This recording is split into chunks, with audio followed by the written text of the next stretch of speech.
Okay people, how are you? I know again मैंने 1 महीने तक कोई एपिसोड नहीं डाला, but believe me when I say this, you have a lot of new content coming your way. I mean I am not necessarily saying कि वो सब they will be like full fledged episodes, but थोड़ा बहुत तुम्हारे को मैं content देती रहूँगी ये महीने में. सो टुडे जिस चीज़ के बारे में I am thinking to talk about, मैंने उसके बारे में कभी ऐसा लाइक बात नहीं करी है. I don't really like think it's something to be talked about, even though it's normal. But I don't know, I feel like अगर मैं उस चीज़ के बारे में बात करना स्टार्ट करूँगी ना, तो लोग मुझे बहुत I don't know mixed reactions देंगे, which honestly I don't care about. So इसलिए for that very reason I thought let's just speak about it, because मेरे पास अभी कुछ और नहीं है बोलने के लिए. मेरे को दिमाग में यही आ रहा है, तो मैं इसलिए बोल रही हूँ बेसिकली. बाकी सब ऐसे ही मैं बहाने दे रही हूँ. Anyways, yes. So what I'm gonna talk about is relationships. Any kind of relationships, and the contrast every kind of relationship brings with it.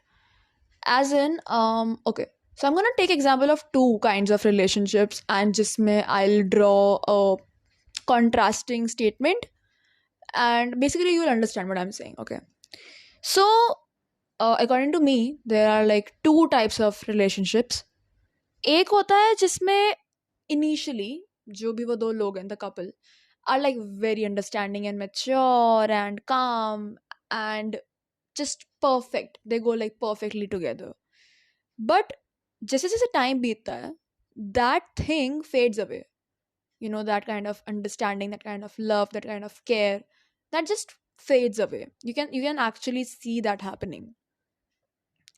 I think this means that those two individuals are growing individually. Like they are growing individually as a person.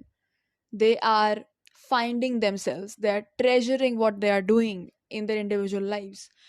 But that doesn't necessarily mean that they're growing apart. There's a difference. इन दोनों चीज़ों में बहुत बड़ा difference है, growing individually और growing apart में. A person can grow apart along with growing individually, but it doesn't necessarily mean that if a person is growing individually, that means they are growing apart. तो like क्या होता है at times कि those two people are finding themselves. वो अपने आप को discover कर रहे हैं, अपने आप में इवोल्व हो रहे हैं, और समवेयर उस जर्नी में, उस साइकिल में, they lose what they used to do. वो चीज़ों से थोड़ा उनका भटक जाते हैं. जो वो एक साथ होते हैं as a couple, as a pair, वो चीज़ थोड़ी फिर विद टाइम फेड अवे हो जाती है. जो लोग वो चीज़ टाइम से समझ जाए, वो साथ में भी ग्रो करते हैं.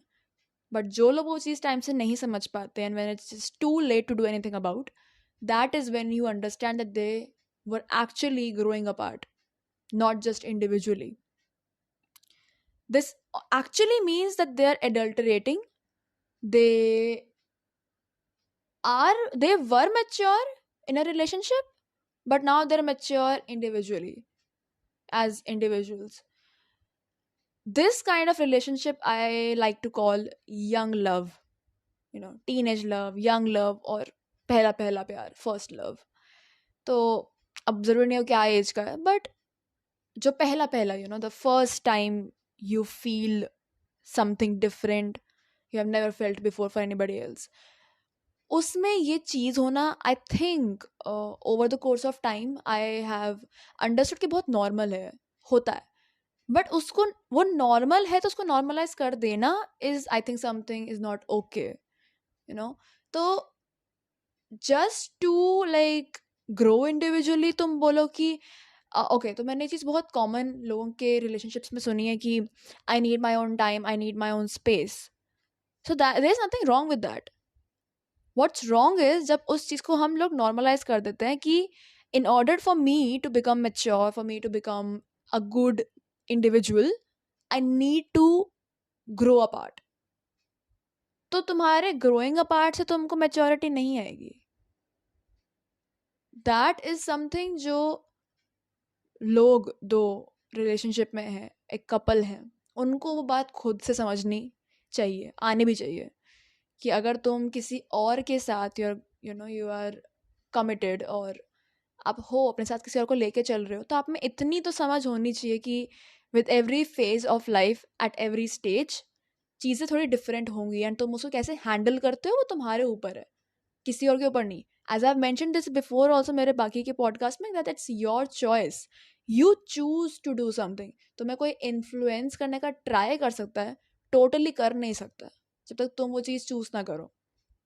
Alright, so this was the one type of relationship that I have seen over the period of time. The दूसरा जो टाइप है ना, the other type, it is where initially चीज़ें बहुत chaotic होती हैं, बहुत ज़्यादा messy होती हैं, मिसअंडरस्टैंडिंग की तो इम्तिहान होती है, बट विद टाइम चीज़ें सेटल डाउन होती है, they become calmer and more like just very calm and mature and settle down हो जाते हैं लोग. ये चीज़, इसका बहुत ही ज़्यादा बड़ा एग्जाम्पल अरेंज मैरिजेस होती हैं. सो what I feel is that not every relationship requires love specifically उतना जितना every relationship requires respect and care and understanding and loyalty. ये सब चीज़ें, प्यार एक ऐसी चीज़ है जो इंसान धीरे धीरे करना सीख लेता है, but understanding, respect, care, loyalty ऐसी चीज़ें हैं जो इंसान में इनबिल्ट होती हैं, जो सिखाई नहीं जा सकती हैं. आई मीन तुम बता सकते हो, सिखा सकते हो, बट सीखना खुद के ऊपर होता है. This is what I am trying to say. Don't come at me saying कि हाँ वो तो ये भी तो चीज़ें सिखाई जाती है ना. मुझे पता है सिखाई जाती हैं, बट तुम सीखना कितना चाहते हो तुम पे डिपेंड करता है. हमें कोई प्यार करना नहीं सिखाता, हम वो खुद से सीखते हैं. किसी के लिए हमने अलग फील किया, दैट्स हाउ वी डिस्कवर किया may be this is love. तो हर किसी की प्यार की अलग डेफिनेशन होती है, बट किसी की भी definition of care, understanding, loyalty, respect, ये सबकी सेम होती है. इसमें किसी के स्टेटमेंट्स में चू चा का फ़र्क नहीं आता. सो होता है जैसे कि लाइक वाटरफॉल है. जब वाटरफॉल होता है तो it's like in a rush and it's so energetic and full of enthusiasm, but with time जैसे जैसे पानी आगे जरा फ्लो होता है, it becomes calmer and it just becomes really slow. That shows how far the water has come and how mature. I mean पानी mature नहीं हो सकता, you know what I mean right? तो मेरा metaphor समझो बस. So इस situation में what it means that the two people are growing individually as well as together. क्योंकि एक पेयर का, एक कपल का इम्पैक्ट, लाइक मतलब जैसे एक बंदा है तो उस पर दूसरे सामने वाले का, सामने वाले पे पहले वाले का इम्पैक्ट उसकी इंडिविजुअल लाइफ पे बहुत बड़ा होता है. So to grow together means you are growing individually as well. इसका डायरेक्ट रिलेशन है, जबकि पहले वाले में डायरेक्ट रिलेशन नहीं है. So this I like to call as the example of mature love, जो इंसान को तभी आ सकता है जब वो फर्स्ट टाइप ऑफ रिलेशनशिप से गो थ्रू करके आ चुका हो. कोई भी रिलेशनशिप पहली बार में पहले ही लाइक शॉर्ट में हर किसी का छक्का नहीं लगता है. It takes time to get there, and even if तुम एक ही इंसान के साथ लंबे टाइम तक साथ हो या रहने का सोच रहे हो, तो ज़रूरी नहीं है कि तुम्हारा सीधा मैच्योर लव पे बात पहुंच जाएगी. You need to go through the phase of that young teenage और first love वाला चीज़ in order to achieve तुम्हारा ultimate goal to be with that person. Nothing comes easy in hand, okay? हर कोई इतना lucky नहीं होता कि पहली बारी में हर चीज़ में उसका लक काम कर जाए. It takes time to get there. And जो डर गया वो मर गया भाई. अगर तुम उस चीज़ के लिए रेडी नहीं हो तो in the first place वो चीज़ शुरू ही मत करो. क्योंकि क्या होगा ना, with time when you start growing individually and apart, उस टाइम पे फॉल्ट तुम्हारे साथ के पार्टनर की नहीं होगी, तुम्हारी होगी, क्योंकि you are choosing to do that. सामने वाले की तो गलती थी ही नहीं. बट क्या होगा, ऐसी टाइप की चीज़ें बहुत फ्रीक्वेंटली होती हैं. एक ब्लेम गेम जो रिलेशनशिप्स में शुरू हो जाता है कि तेरी गलती मेरी गलती ना, उधर वो चीज़ बहुत सारे क्रैक्स एंड ऐसी दरारें ले आती रिलेशनशिप में जो मेंड करना इज़ नॉट दैट ईजी. सो ऐसी जानकारी के लिए फॉलो करें मुझे on Spotify. I am really sorry अगर तुम लोग को ये इतना ज़्यादा ऐसा लव गुरु टाइप लग रहा है, but I just felt like we are at that stage जहाँ पे रिलेशनशिप वर्ड एक बहुत एक कॉमन चीज़ है। I mean I see people being so scared of committing, people being so okay with being disloyal. So कुछ चीज़ें होती हैं यार, अगर तुम सामने वाले से एक्सपेक्ट करते हो तुमको भी वो करनी आनी चाहिए। And I think like this what ever I talked about doesn't necessarily mean कि वो रिलेशनशिप्स में ही काम करे, वो फ्रेंडशिप्स में भी चीज़ काम कर सकती है। Two people who are really good friends, जिसमें दो टाइप की ये फ्रेंडशिप्स में भी काम आ सकता है।